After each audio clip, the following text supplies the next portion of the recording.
নিজের চোখে দেখা কিছুদিন আগে একটা জানাজা পড়িয়েছে, খোদার কসম করে বলছে 6:30 ইন্তেকাল করেছে। হসপিটালের বিল দিনে वाला নাই, 4-4টা সন্তান, অ্যাম্বুলেন্সে ঘরে ঘরে আসবে, 1000-1200 টাকার বিল দিনে वाला নাই। কি বুঝলেন? ক্ষণস্থায়ী দুনিয়া। মুমিনের কম থাকলেও আমি বলি, কেউ যদি এসে বলে একটু দোয়া করে, খুব পেরেশানিতে আছি, আমি তার হাত চুমুকে বলি তোমাকে মোবারকবাদ, আল্লাহ তোমাকে ভালোবাসে। পেরেশানি তো মালিক দেয়, এই জন্য এটা রহমত মুমিনের জন্য। পেরেশানি দেয় যখন ফেরেশতারা বলে আল্লাহ চাইতেছে টাকা পয়সা চাইতেছে, বলে এটা কি?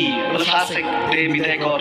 তার চাওয়া যে বিরক্ত লাগে, বিদায় কর, কি লাগে দে। মুমিন যখন চাইতে থাকে আল্লাহ আমাকে কিছু লাগবে, যখন একটু করে চায় আমার মাটাকে সুস্থ করে দাও, বাবাটাকে আল্লাহ আমার স্ত্রী আমার সন্তান আমাকে একটু তৌফিক দাও, চাইতে থাকে মুমিন। আল্লাহ বলে যখন ফেরেশতারা দেখি মুমিন চাচ্ছে, দেরি করতে পারে না, তাড়াতাড়ি খাজানা নিয়ে দিতে নেবে, আল্লাহ বলে রাখোস না, এত তাড়াহুড়া কিসের?